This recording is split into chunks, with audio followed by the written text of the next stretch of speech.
Ito po, pumalag po mga kabida, ano? Ito hong si Vice President Sara Duterte, ano? Dito ho sa lumabas po ngayon sa iba't ibang mga media outlet kung saan po ay nakapublish po mga kabida. Ano po, ito hong sinasabi hong sulat daw mula kay Congressman Chel Jokno, ano? Mga kabida, kung saan po ay inihiling po niya sa Committee on Justice, ano? Na mag-issue po ng subpoena, ano? Mga kabida, para sa karagdagang mga dokumento in support doon ho sa impeachment laban ho kay Vice President Sara Duterte. It goes to show lang daw mga kabida na wala hong sapat na ebidensya ito hong mga complainants para po suportahan ito hong impeachment complaints na kanila hong isinampa diyan po sa House Committee on Justice po mga kabida. Alright? Ito, babasahin ko lang po itong pahayag po ng Vice Presidente, may petsang March 13, 2026. Mga kababayan, media outlets have recently published what is described as a letter from Representative Jokno, filed before the House Committee on Justice, seeking the issuance of subpoenas to obtain additional documents and records in connection with the impeachment complaints against me. This only reinforces what I have been saying all along. There is no sufficient evidence to warrant an impeachment case against me. The finding of sufficiency in substance by the Committee on Justice presupposes that the allegations in the complaints are supported by evidence. Totoo po yun, Hindi po papasayan diyan po sa Committee on Justice kung wala hong mga ebidensya po, mga kabida. So, it presupposes, mga kabida, na meron pong ebidensya. Bakit naghanap pa po, ng karagdagang ebidensya po, mga kabida? Ito hong mga nagsusulong po ng impeachment laban ho kay Vice President Sara Duterte. Ibig sabihin po, mahina po yung kanila hong hawak na mga ebidensya po, mga kabida. Okay? The committee cannot conduct an investigation to search for evidence to support accusations already made in the impeachment complaints. Doing so would amount to a third fishing expedition by the House of Representatives. The first was the budget hearing in 2024, remembered for the now infamous line, "Let's stick to our plan." The second were the hearings conducted by the Committee on Good Government and Public Accountability, which many will recall for the so-called Mary Grace Piatos attack.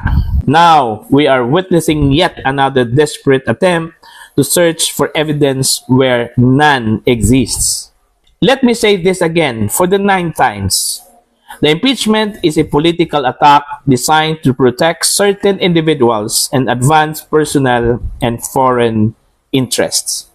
Among them are an official reportedly struggling with substance abuse, a congressman widely regarded as the mastermind of the flood control funds, and his associates who allegedly received maletas of cash, and a legislator openly positioning herself for a presidential run. Even more disturbing is the treatment now being extended to Madriaga, an alleged kidnapper who fabricated an entire story. The request that he be given special treatment in the House of Representatives is a grave insult to the minor victim who was traumatized by his criminal act.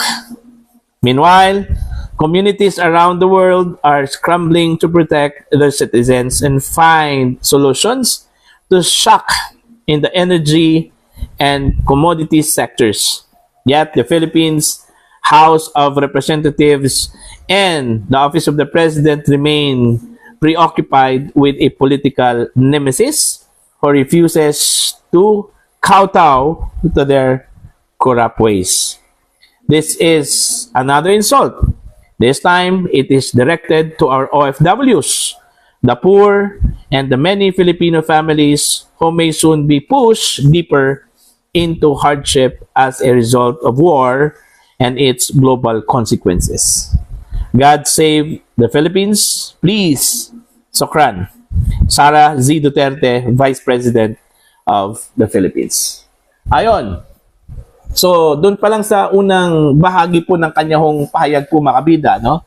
Malinaw po na kulang po ang ebidensya po mga kabida ng mga nagsusulong po ng impeachment laban ho kay Vice President Sara Duterte, ano? Bakit pa kailangan pa ng karagdagang pang mga dokumento, ano? Kung sapat na po yung kanilang ebidensya, no? Mga kabida. At saka hindi po pwede, ano? Na during the investigation po mga kabida, magsusubpina po itong Committee on Justice, ano? Para lang po magkaroon po ng fishing expedition doon ho sa mga ebidensya, no? Hindi po pwede yon. Okay? Dapat doon sa investigasyon po mga kabida, stick po sila doon ho sa mga ebidensyang inilatag po, ano? Ng anong tawag po dito? Prosecution or complainants, ano? Mga kabida. Pwede lang yan kung doon ho sa proper trial na po. Preliminary investigation pa yon, ano? Mga kabida. At ang hinahanap lang po dyan, mga kabida, is probable cause.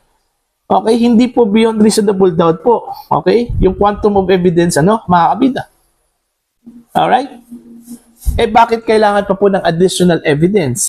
Bakit kailangan pa pong isubpoena ng iba pang mga dokumento po, mga kabida, no? Diba? So, malinaw po na kulang po sa ebidensya ang mga complainants. Ngayon, ang tanong, bakit nakalusot po mga kabida sa Committee on Justice? Bakit po in-approve po mga kabida yung sufficiency of substance? Okay?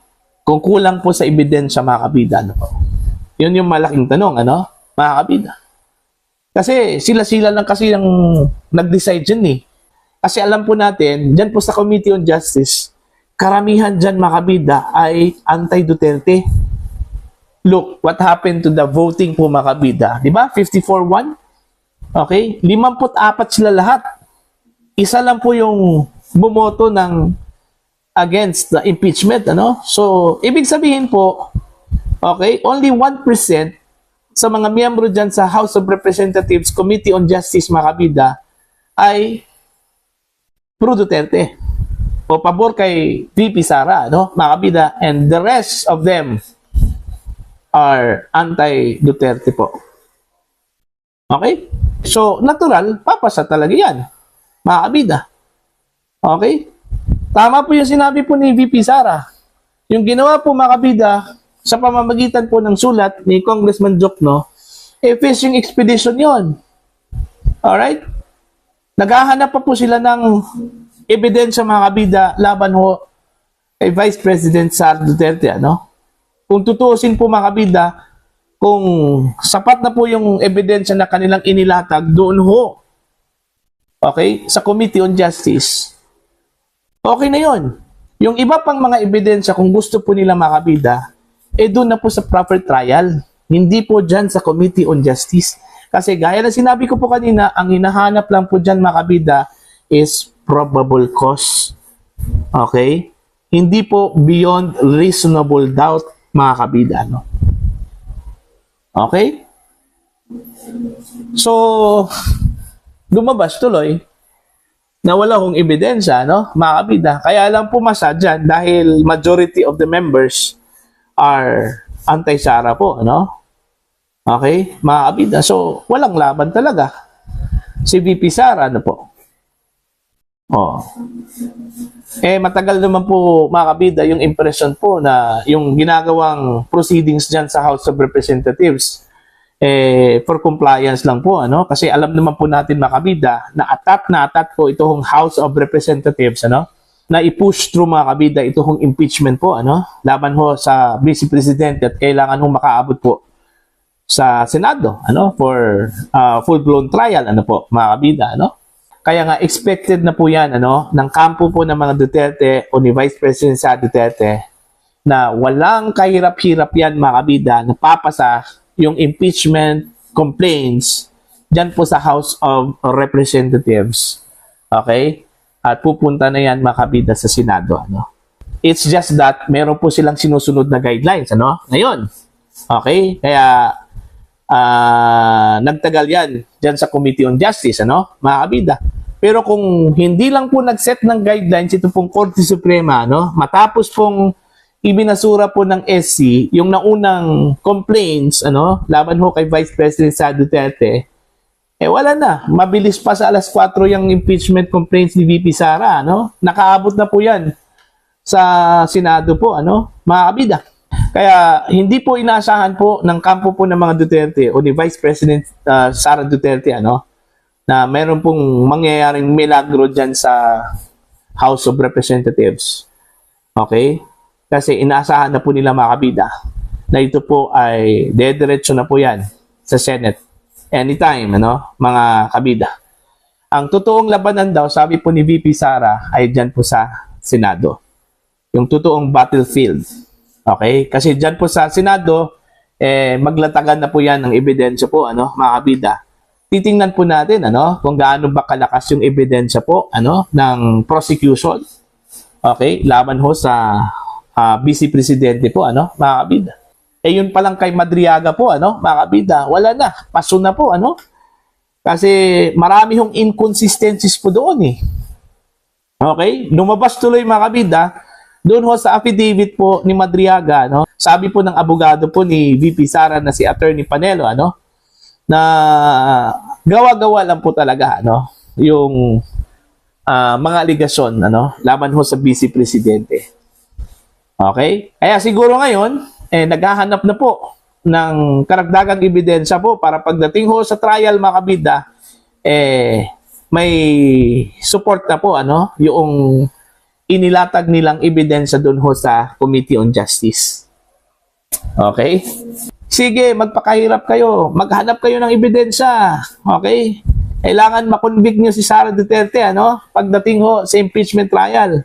Kapag ito po ay makakasurvive, mga kabida, Ito hong si VP Sara, pagdating ho sa impeachment trial, at marami hong naniniwala na makakasurvive yan dahil nasa kanya ho ang lahat ng mga pabor dyan, mga kabida, Unang-una po, the numbers, nasa kanya yon. Kay VP Sara yun, mga kabida. Ang required number lang po para ma-acquit po siya dyan is 9. Currently, meron po siyang 9 allies dyan, mga kabida, sa Senado. Kahit na po mawala yung si Chis Escudero, mawala yung si Joel Villanueva at saka Jingo Estrada, at isali na lang po natin itong si Bongo at saka itong si Bato de la Rosa, mga kabida. Okay? Meron pong substitute. Okay? At ito po ay magmumula po, mga kabida, sa majority block.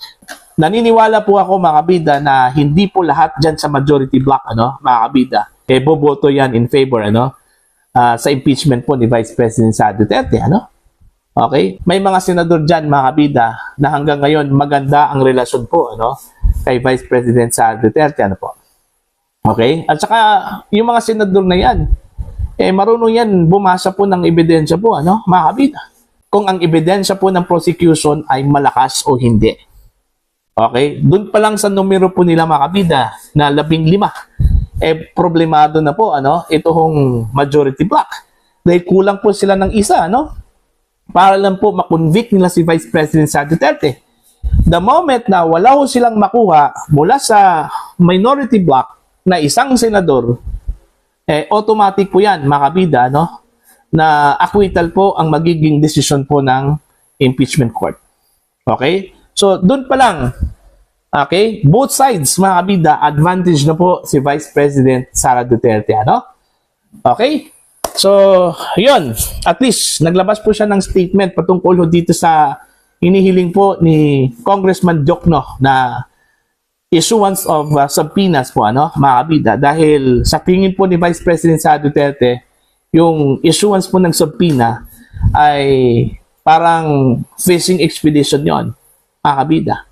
At hindi yun pwede dyan po sa preliminary investigation po, para ho sa inyo